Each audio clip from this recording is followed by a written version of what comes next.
अस्सलाम वालेकुम स्टूडेंट्स, आज हमने 10 क्लास की फिजिक्स का लेक्चर पढ़ना है, नॉइस पोल्यूशन। तो स्टार्ट करते हैं। बहुत ही आसान लेक्चर है, तवज्जो से आपने समझना है। सबसे पहले हम देखेंगे कि नॉइस पोल्यूशन क्या है, और ये इसमें स्टार्ट में आता है म्यूजिकल साउंड और नॉइस में फर्क। और ये बोर्ड में एक इम्पोर्टेंट शॉर्ट क्वेश्चन की हैसियत रखता है, और उसमें आपसे पूछा जाता है कि म्यूजिकल साउंड और नॉइस में क्या फर्क है। तो इसको जरा पढ़ते हैं। बेटा, म्यूजिकल साउंड आप भी जानते हैं, ऐसे साउंड होते हैं जैसे कि म्यूजिक। अब म्यूजिक आपके कानों को बहुत अच्छा लगता है, तो ऐसे साउंड को कहते हैं म्यूजिकल साउंड। दूसरी तरफ अगर मैं नॉइस वाले साउंड की बात करूं, इसको कहते हैं शोर। शोर शोर को कहते हैं नॉइस। अच्छा, अब आप जानते हैं कि शोर आपके कानों को चुभता है, अच्छा नहीं लगता। ठीक है जी। तो अब हम इसकी बुक से डेफिनेशन पढ़ते हैं। Musical sound, the sound which are pleasant, खुशगवार to our ears are called musical sound. तो ऐसे साउंड जो हमारे कानों को खुशगवार गुजरते हैं, यानी हमें अच्छा लगता है उनको सुन के, वो म्यूजिकल साउंड होते हैं। अब इसकी मिसाल क्या है, ये नीचे इसकी एग्जांपल्स लिखी हुई हैं, ये सब इसकी एग्जांपल्स हैं। अब इसकी एग्जांपल्स क्या क्या है? Sound produced by musical instrument such as flute, flute कहते हैं बांसुरी को, और हारमोनियम, हारमोनियम भी एक म्यूजिकल डिवाइस होता है, ये इस तरह का, इसको कहते हैं हारमोनियम। ये जो डिवाइस है ना, this is called as harmonium. ठीक है जी, ये हारमोनियम होता है। इसके अलावा अगर आप यहाँ पर देखें तो वायलिन और ड्रम, यानी इन इंस्ट्रूमेंट्स में से अगर आप आवाज निकालें तो वो म्यूजिकल आवाज होती है, क्योंकि वो हमारे कानों को कैसी लगती है, वो हमारे कानों को खुशगवार लगती है। क्लियर हो गई ये बात? ठीक है जी। तो ये आपके पास थे म्यूजिकल साउंड्स। जी बच्चों, अब हम आगे स्टार्ट करते हैं नॉइस को पढ़ना। तो sound which have jarring, jarring का मतलब चुभने वाला, एंड अनप्लेजेंट ना खुशगवार, on over ears are called noise. तो नॉइस क्या है? ये एक ऐसा साउंड है जिसमें पहली चीज जारिंग इफेक्ट है, यानी चुभने वाला, और दूसरी चीज ना खुशगवार अनप्लेजेंट इफेक्ट है। तो ऐसे साउंड जिसमें हमारे कानों को चुभन महसूस हो, वो ना खुशगवार गुजरे, तो इस तरह के साउंड्स को कहते हैं नॉइस। अब इसकी मिसाल है साउंड ऑफ हैवी मशीनरी। अगर कोई बहुत हैवी मशीनरी चल रही है जैसे ट्रक वगैरह, तो इनका साउंड आपको अच्छा नहीं लगता। स्लैमिंग ऑफ अ डोर, जैसे अक्सर लोग गुस्से में दरवाजा मार कर जाते हैं, गुस्से में दरवाजे को जोर से बंद करके जाते हैं, तो उसको कहते हैं स्लैमिंग ऑफ डोर। और साउंड ऑफ ट्रैफिक, इसी तरह ट्रैफिक का साउंड। तो ये वो सारे साउंड है जो हमें ठीक नहीं लगते, ये हमारे कानों में चुभन वाला यानी जारिंग इफेक्ट प्रोड्यूस करते हैं, और दूसरी चीज ये हमारे कानों को अनप्लेजेंट इफेक्ट देते हैं। तो इस तरह के जितने भी साउंड है ये है नॉइस। और आपने ये जो डिफरेंस है ये शॉर्ट क्वेश्चन में याद रखना है, एज इट इज लिखते हैं, आपको बोर्ड में पूरे 2 नंबर मिलेंगे। आगे चलते हैं जी। बेटा, अब हम देखेंगे कि नॉइस पोल्यूशन क्या होती है। तो यहाँ पर अब हमने नॉइस पोल्यूशन की डेफिनेशन लिखी है। स्टार्ट करते हैं जी। ये भी शॉर्ट क्वेश्चन है। Define noise pollution. Noise pollution has become a major issue of concern in some big cities. बड़े शहरों में नॉइस पोल्यूशन बढ़ चुकी है और मेजर इशू है, यानी बहुत बड़ा इशू है। अब यहां से इसकी डेफिनेशन स्टार्ट हो रही है। Definition, any form of sound, sound की कोई भी form which disturbs the normal functioning of any natural ecosystem. Ecosystem मतलब माहौल। तो कोई भी ऐसा साउंड जो हमारे माहौल की नॉर्मल फंक्शनिंग को डिस्टर्ब करे, यानी हमें डिस्टर्ब करे या किसी ह्यूमन कम्युनिटी को डिस्टर्ब करे, इसको कहते हैं नॉइस पोल्यूशन। तो नॉइस पोल्यूशन क्या है? नॉइस पोल्यूशन आवाज की कोई भी ऐसी शक्ल है जो हमारे माहौल की नॉर्मल फंक्शनिंग को डिस्टर्ब करती है, या ह्यूमन कम्युनिटी में ये जो है ना वो डिस्टर्बेंस कोज करती है। मिसाल के तौर पर अगर आप यहाँ पर देखें तो ये गाड़ी का शोर, ये मशीनरी, ये एरोप्लेन का जाना, क्या ये इंसानों की नॉर्मल फंक्शनिंग को डिस्टर्ब नहीं करते? ये करते हैं। तो इसका मतलब ये सब असल में क्या है? These are the factors of noise pollution. ये सब नॉइस पोल्यूशन है। सिमिलरली अगर आप यहाँ पर देखें तो ये जो बड़े बड़े सायरन लगे होते हैं, ये भी इंसानों को तंग करते हैं, इकोसिस्टम को तंग करते हैं। तो इवेंचुअली ये भी क्या है? ये नॉइस पोल्यूशन। समझ आ गई है? तो इसलिए यहाँ पर मैंने लिखा है एनी फॉर्म ऑफ साउंड, कोई भी साउंड की फॉर्म जो normal functioning of natural ecosystem को डिस्टर्ब करती है। आपने पेपर में यही डेफिनेशन लिखनी है, आपको 2 नंबर मिल जाएंगे। आगे चलते हैं जी। बेटा, अगला शॉर्ट क्वेश्चन यहाँ से आता है, main sources of noise pollution, के नॉइस पोल्यूशन के मेन सोर्सेज क्या क्या हैं, और ये भी शॉर्ट क्वेश्चन आता है। अच्छा जी, अब हम देखेंगे कि नॉइस पोल्यूशन के मेन सोर्सेज क्या हैं। ट्रांसपोर्टेशन इक्विपमेंट, सबसे पहली चीज ट्रांसपोर्टेशन इक्विपमेंट, जैसे कि गाड़ियां वगैरह, यानी जो आपको एक जगह से दूसरी जगह लेकर जा रही हैं। एंड हैवी मशीनरी, और दूसरी चीज है मशीनरी। ये दो चीजें हैं main sources of noise pollution, यानी नॉइस पोल्यूशन के जो मेजर सोर्सेज है ना, मेन सोर्सेज है, उसमें ये दो चीजें हैं। पहली चीज कौन है बेटा? पहली चीज है ट्रांसपोर्टेशन इक्विपमेंट, एक जगह से दूसरी जगह लेकर जाने वाली चीजें, जैसे ट्रेन, हवाई जहाज, कार।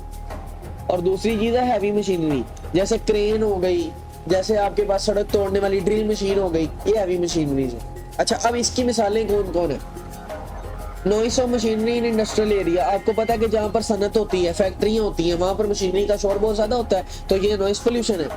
इसी तरह लाउड व्हीकल हॉर्न्स, ये जो गाड़ियों के आपने हॉर्न्स लगाए होते हैं, यानी जो गाड़ियों में पापा टाटा लगी होती है, तो ये भी इंसानों को डिस्टर्ब करती है। हूटर्स, ये आपने एम्बुलेंस और पुलिस की गाड़ियों पर लगे देखे होंगे, जो हॉर्न उनका होता है, उसको हूटर कहते हैं। और फिर अलार्म, यानी ऐसे अलार्म जिनकी आवाज औकात से ज्यादा है, वो भी तो नॉइस पोल्यूशन कॉज करते हैं ना। तो ये नॉइस पोल्यूशन के मेन सोर्सेज हैं। ये भी आपका बोर्ड में इंपॉर्टेंट शॉर्ट क्वेश्चन है। तो यहाँ पर अगर आप देखें तो ये है ट्रैफिक, और ये आपके सायरन हैं, हूटर्स कह लें इनको, ये नॉइस पोल्यूशन के मेन सोर्सेज हैं। इसी तरह ये नॉइस पोल्यूशन देखें कि आपके लिए कितनी खतरनाक है। अगले स्लाइड पर चलते हैं जी।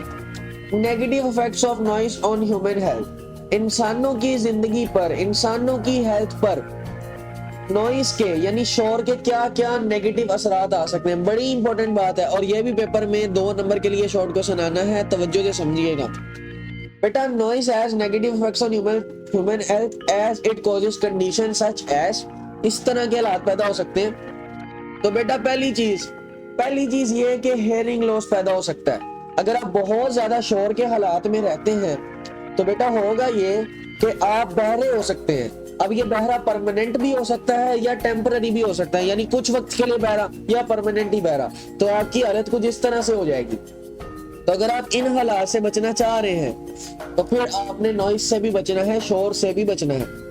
इसके अलावा क्या हो सकता है जी? इसके अलावा स्लीप डिस्टर्बेंसेस हो सकती हैं, आप सो नहीं पाएंगे सही से, अगर शोर है तो फिर आप सो नहीं पाएंगे। तीसरी चीज अग्रेशन, अग्रेशन का मतलब होता है उर्दू में गुस्सा। तो आपने देखा होगा कुछ लोग ऐसे होते हैं, उनको फजूल में गुस्सा चढ़ी जा रहा होता है, वो फजूल में ही हर बंदे से लड़ी जा रहे होते हैं। तो आपको ज्यादा शोर में रहने की वजह से अग्रेशन भी हो सकता है, जैसे कि आप इस तरह हर बंदे से लड़ने लग जाएंगे, तो ये अग्रेशन हो सकता है। ठीक है जी। इसके अलावा आपको हाइपरटेंशन हो सकती है, यानी आपका ब्लड प्रेशर ज्यादा हो सकता है। हाई स्ट्रेस लेवल, आपको स्ट्रेस ज्यादा हो जाएगा शोर से। और ये बड़ी इंपॉर्टेंट बात है 6वें नंबर पे, noise can also cause accidents by interfering with communication and warning signals. तो लेट्स से कि आप एक सड़क पर जा रहे हैं और पीछे से कोई बड़ा सा ट्रक बड़ा सा हॉर्न लगा के बार बार पां टाटा करी जा रहे हैं, तो आप जो है ना वो रोड पर फोकस नहीं कर पाएंगे, आपका फोकस गाड़ी की तरफ चला जाएगा। और गाड़ी की तरफ जैसे ही आपका फोकस गया तो आप इंशाल्लाह अल्लाह की तरफ पहुंच जाएंगे। इस तरह के मामला तो हो सकते हैं, तो इस तरह आपने नॉइस से बचना है। इस तरह गाड़ी का एक्सीडेंट भी हो सकता है। ये देखेंगे पीछे पुलिस का हूटर था जो कि शोर मचा रहा था, नॉइस पैदा कर रहा था, और नॉइस पैदा करने की वजह से एक शख्स ने अपनी गाड़ी ठोक दी। तो बेटा इस केस में आपने क्या करना है? इस केस में आपने जो है ना वो हॉर्न का इस्तेमाल कम से कम करना है, और आपने डिपर का इस्तेमाल ज्यादा से ज्यादा करना है, जो कि गाड़ी की बीम होती है लाइट, तो वो लाइट को आप कम ज्यादा करें तो आगे बंदे को पता चल जाएगा। लेकिन जब आप बहुत ज्यादा शोर मचाएंगे हॉर्न से तो फिर ये मामला तो हो सकते हैं। अच्छा जी, अगली स्लाइड पर चलते हैं। सेफ लेवल ऑफ नॉइस, यानी नॉइस का लेवल सेफ कितना होना चाहिए, और ये भी एक इंपॉर्टेंट शॉर्ट क्वेश्चन है। A safe level of noise depends on 2 factors, 2 factors हैं। पहला लेवल यानी वॉल्यूम ऑफ नॉइस, यानी शोर का सेफ लेवल इस चीज पर डिपेंड करता है कि शोर कितना ऊंचा है। अगर कम ऊंचा है तो ठीक है, लेकिन अगर ज्यादा ऊंचा है तो वो नुकसानदेह है। और दूसरा है period of exposure to the noise, आप उस शोर के माहौल में रहे कितनी देर है। तो जो नॉइस का या शोर का सेफ लेवल है वो 2 चीजों पर डिपेंड कर रहा है, आप कितना ज्यादा शोर सुनते हैं, और दूसरा आप उस शोर में कितनी देर तक रहते हैं। इस बात से पता चलता है कि नॉइस कितना सेफ है। अब इस बात को समझाता हूं मैं अगली स्लाइड में। देखें रिकमेंडेड लेवल ऑफ नॉइस क्या है, यानी आप कितना शोर कम से कम सुन सकते हैं। The level of noise recommended in most countries is 85 to 90 decibel, यानी जो शोर की मिकदार है वो 85 से 90 डेसिबल तक होनी चाहिए। और दूसरी चीज ये वक्त कितना होना चाहिए, 8 आवर वर्क डे, यानी आप 85 से 90 डेसिबल का शोर सुन सकते हैं 8 घंटे में। अगर आप इससे ज्यादा सुन रहे हैं तो बेटा आप सेफ नहीं है। जो मैंने पहले आपको बीमारियां बताई हैं आप उनका शिकार हो सकते हैं। इसलिए ये दोनों इंपॉर्टेंट शॉर्ट क्वेश्चन है, ये भी आपने करना। आगे चलते हैं जी। रिडक्शन ऑफ नॉइस, आप नॉइस खत्म कैसे करेंगे या कम कैसे करेंगे, और ये भी शॉर्ट क्वेश्चन आता है।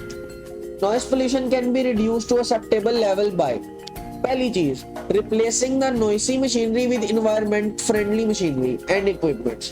तो ऐसी मशीनरी जो बड़ा शोर करती है उसको आप एनवायरनमेंट फ्रेंडली मशीनरी से रिप्लेस कर दें, चेंज कर दें। मैं मिसाल देता हूँ, पुराने जमाने में यामा बाइक आती थी, वो बड़ा शोर मचाती थी, लेकिन अब आती है CD70, वो शोर नहीं मचाती। तो पहले थी नॉइसी मशीनरी और अब हमने बना दिया एनवायरनमेंट फ्रेंडली मशीनरी। सॉरी, तो यही काम आपने भी करना। Similarly putting sound reducing barriers, let's say आप में से किसी बंदे ने अपना घर बनाया, तो ये आपने घर की दीवार बनाई है, तो आप इस घर की दीवार में रुई डाल दें। या अगर आपने दीवार बनाई है तो आप 2 दीवारें बनाएं।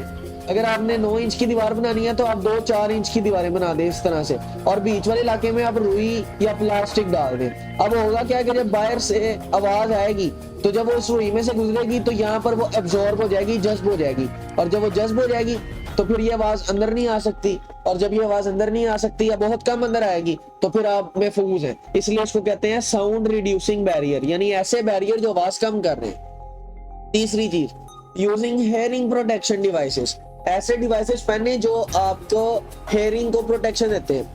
जैसे आपने देखा होगा जब भी कोई शख्स गोली चलाता है, गन फायर करता है, उसने इस तरह के हेडफोन्स पहने होते हैं। असल में ये हेडफोन्स में गाने नहीं चल रहे होते, ये असल में गोली की और पिस्तौल की आवाज को कम कर रहा होता है। इसको कहते हैं हेयरिंग प्रोटेक्शन डिवाइसेस। तो बेटा अगर इस तरह का शॉर्ट क्वेश्चन आ जाए तो आपने ये 3 पॉइंट्स लिख देने हैं। तो ये पूरा लेक्चर मैंने आपको शॉर्ट क्वेश्चन के तौर पर प्रिपेयर करके दिया है, लेकिन अगर आपको बोर्ड में ये लॉन्ग आ जाता है तो आप मेरी सारी हेडिंग्स लिख दें, तो आपको लॉन्ग के अंदर भी इंशाल्लाह पूरे 4 से 5 नंबर मिल जाएंगे, जितने नंबर का लॉन्ग आएगा। अगर 4 का आएगा तो 4, 5 का आएगा तो 5। और शॉर्ट क्वेश्चन मैंने जितने भी दिए आपने इनको एज इट इज प्रिपेयर करके एज इट इज रट्टा लगा लेना। याद करने का तरीका यह है कि आप स्क्रीनशॉट लेते जाएं हर स्लाइड का, फिर आप इसको सेव कर लें और फिर अपने रजिस्टर पे नोट्स बना लें, तो आपका काम हो जाएगा। आज के लेक्चर में इतना ही, मिलते हैं नेक्स्ट लेक्चर में। बहुत शुक्रिया, अल्लाह हाफिज।